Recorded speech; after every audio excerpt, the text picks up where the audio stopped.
Anissa baru saja selesai sholat zuhur, dan karena sudah memasuki waktu istirahat, saat ini dia tengah berjalan melewati beberapa lorong hendak tujuannya menuju ke kantin, berniat mengisi perut yang terasa keroncongan. Aneh, kenapa aku tidak di double shift ya? Selama pengalaman dinas baru kali ini aku mendapatkan pembimbing yang begitu baik. Bolos dinas pun malah tidak dihukum, atau bahkan tidak diberi tugas lebih.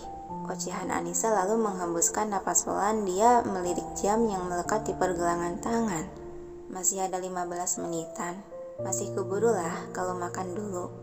Di sepanjang jalanan yang dilewatinya, Anissa menemukan banyak rekan mahasiswi lainnya yang sama-sama sedang dalam masa dinas di sana atau para perawat. Mereka terlihat saling berbisik-membisik menggosipkan seseorang dengan lirikan mata terarah ke arahnya, membuat Anissa yang sadar kalau dirinya sedang diperhatikan mengernyitkan alis bingung.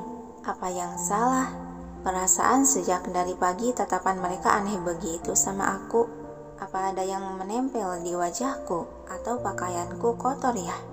Gumam Anissa memeriksa diri sendiri namun tak menemukan kejanggalan apapun pada penampilannya. Anissa, panggil seseorang yang baru saja keluar dari pintu ruangan yang dilewati, menghentikan langkah kaki Anissa dan menoleh. Oh iya, mau kemana? Tanya Dokter Frans berjalan menghampiri hingga sudah berdiri di sampingnya. Saya mau ke kantin, Dok, jawab Anissa sambil melangkahkan kembali kakinya menuju tempat tujuan. Yang disusul Frans ikut mengimbangi langkah kaki hingga berdampingan. Boleh juga. Saya pun sama hendak ke sana. Anissa melirik dan tersenyum ramah. Saya tidak bertanya loh, Dok. Frans dibuat terkekeh geli menutup bibir dengan jemari tangan. Maksud saya boleh kita barengan. Hah? Anissa melirik cepat ke arah lelaki yang berjalan di sebelah kanannya itu. Bukannya sekarang juga dokter sedang jalan bersama saya ya? Seketika gelak tawa keluar dari mulut Frans, merasa terhibur akan sikap kepolosan dan kejujuran gadis tersebut, membuat alis Anissa tertawa bingung. Apa ada yang lucu ya, Dok? Dari tadi Anda tertawa terus loh. Aduh, tidak. Kamu yang membuat saya tertawa, Anissa. Akhirnya tawa Frans mereda seiring langkah mereka berdua telah sampai di depan pintu masuk kantin. Sudah sampai? Kalau gitu saya duluan ya, Dok. Kita kan beda haluan. Pamit Anissa dengan sopan menganggukkan kepala lalu melangkah menuju ke pantry jajaran bagian anak keperawatan. Karena memang jenis makanan untuk para dokter dan para pekerja medis lainnya sudah dibagi menjadi beberapa bagian serta jenis makanan yang berbeda pula. Melihat Anissa telah melesat pergi, pria berjas kedokteran itu pun mengubah haluan langkah kaki ke arah pantry jajaran para dokter. Setelah mengisi nampan dengan beberapa menu makanan, Anissa mengambil duduk di kursi yang posisinya berada di pojokan dekat jendela yang kebetulan hanya meja itu saja yang kosong. Sehingga dia yang biasanya selalu menyendiri menikmati makanannya sendiri. Desa panjang Anissa berusaha bersikap tenang untuk mengabaikan sorotan mata yang sedari tadi menatap ke arahnya.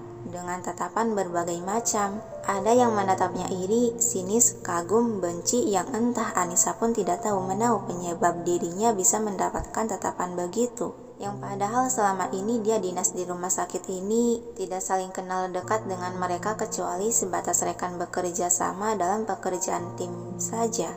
Karena memang dirinya tidak berteman alias sebelum berteman pun sudah dijauhi duluan. Boleh saya duduk di sini? Pria berjas kedokteran satu-satunya orang yang Anissa kenal mendekati ke mejanya.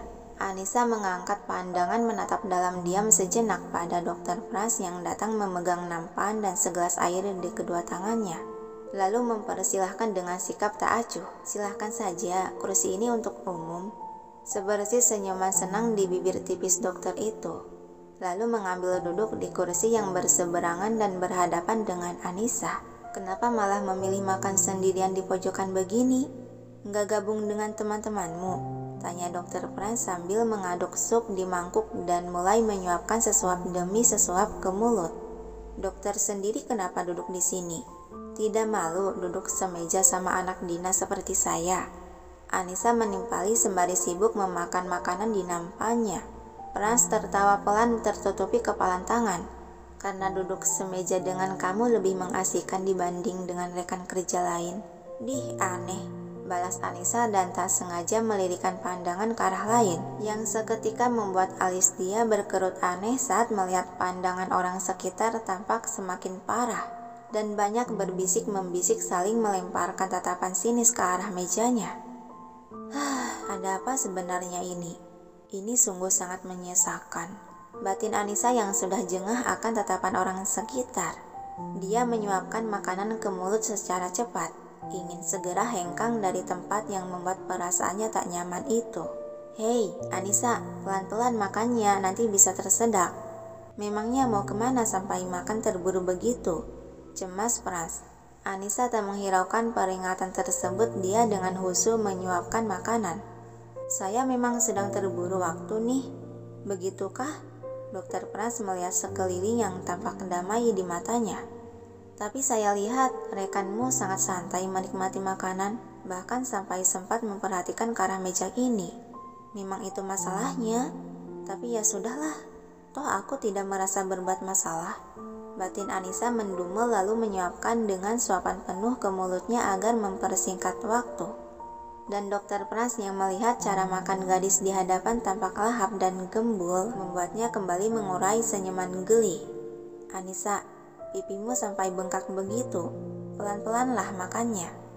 Anissa beralih menyeruput minuman sampai tandas tak tersisa. Alhamdulillah, selesai juga.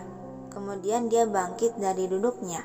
Saya sudah selesai nih, saya duluan ya dok. Permisi. Dia mengangkat nampan juga gelas kosong dan meninggalkan meja tanpa mau mendengar jawaban dahulu dari pria berjas kedokteran itu. Desah pelan serta senyuman dari Pras yang menggelengkan kepala beberapa kali. Pantas saja si Egy bisa membuka hatinya begitu cepat. Wanita seperti dia, siapa yang akan menolak? Malah justru sebuah berkah bagi yang memilikinya. Gumam dia menatap kepergian Anissa yang sudah berjalan menuju ke pintu keluar. Di luar kantin, Anissa keluar dari kantin dan berjalan di koridor panjang hendak ke ruangan tempat dia tugas karena waktu istirahat akan segera habis. Anissa, panggil seseorang dari arah belakang memperlambat langkah kaki Anissa menoleh. Iya, kamu memanggilku, sahutan Anissa menunjuk dirinya sendiri saat melihat seorang wanita berseragam medis sama seperti dirinya tengah menghampiri. Iya, aku memanggilmu. Kamu mau ke tempat tugas kan? Barengan yuk, kita kan satu arah, kata wanita berseragam medis tersebut yang sudah berdiri di sampingnya. Alis Anissa sedikit menaut mengingat-ingat wajah orang yang sering ditemuinya, tapi tak ingat kalau punya rekan seperti orang di hadapan karena memang dirinya tidak terlalu memperhatikan wajah orang sekitar yang tak terlalu dekat dengannya. Boleh sih, ayo. Ragu Anissa melanjutkan langkahnya diiringi oleh gadis tersebut. Anissa, iya, kamu tahu namaku kan? Sejenak Anissa menatap wajah wanita di sampingnya, lalu melirik ke arah jas yang dipakai wanita itu. Nina, itu namamu kan? Gadis bernama Nina itu mengangguk mengiyakan. Betul. Ternyata meskipun kamu tidak pernah terlihat bergabung dengan siapapun, masih bisa menghafal nama rekan juga ya? Anissa tersenyum kikuk dan dengan polosnya menunjuk ke sebuah name tag yang menempel di jas almet yang dipakai gadis tersebut. Bukan menghafal sih, hanya saja namamu tertera di name tag. Segera Nina menunduk melihat jasnya dan sama-sama tersenyum malu nan canggung. Iya ya, kamu belak-belakan banget sih. Dia memukul pelan sebelah lengan Anissa, yang hanya dibalas senyuman oleh Anissa sudah fokus berjalan santai menuju ke arah lorong menuju ruangan tempat dia bertugas. Nina terus mengekori dan sesekali melirik gadis di sebelahnya. Dehem dia memecah kebungkaman dan kecanggungan. Anissa, iya, sahutan Anissa tanpa menoleh. Apa kamu punya hubungan spesial dengan Dokter Pras? Tanya Nina dengan nada suara kehati-hatian. Mendengar hal itu seketika langkah kaki Anissa melambat. Tidak tuh. Benarkah? Tapi kalian terlihat sangat akrab sekali. Dan bahkan saat kamu bolos juga, Dokter Pras sendiri yang langsung meminta izin ke pembimbing sehingga tugasmu tidak didobel. tutur gadis itu dengan mata memincing selidik. Jadi oleh karena ini tugasku ringan begini dan tak mendapat penalti. Batin Anissa lalu melirik gadis di sebelahnya yang sedang menunggu jawaban darinya. Dia mengulas senyuman tenang. Kalian terlalu melebih-lebihkan pendapat, padahal kenyataannya tidak benar. Dan urusan pribadi sepertinya tidak harus dibeberkan deh. Kita di sini untuk dinas kan? Bukan untuk mengorek informasi yang tidak ada hubungannya dengan pekerjaan praktek kita. Pernyataan tersebut membuat gadis itu menunduk dan tersenyum malu. Iya, benar juga sih. Maaf, aku hanya penasaran saja. Soalnya kamu sampai terkenal loh di kalangan rekan. Bahkan kakak senior yang memang mengidolakan Dr. Franz. Jadi karena ini mereka menatapku sampai segitunya. Tapi wajar juga sih, mereka menyangkaku sampai memiliki hubungan spesial sama Dr. Franz. Karena mereka kan tidak tahu statusku yang sudah menikah. Batin Anissa manggut-manggut mengerti. Nis, kita sudah sampai. Yuk masuk. Ajak Nina malah berjalan lebih dulu meninggalkan Anissa yang mematung di tempat. Anissa menghembuskan napas pelan dan menyusul memasuki ruangan.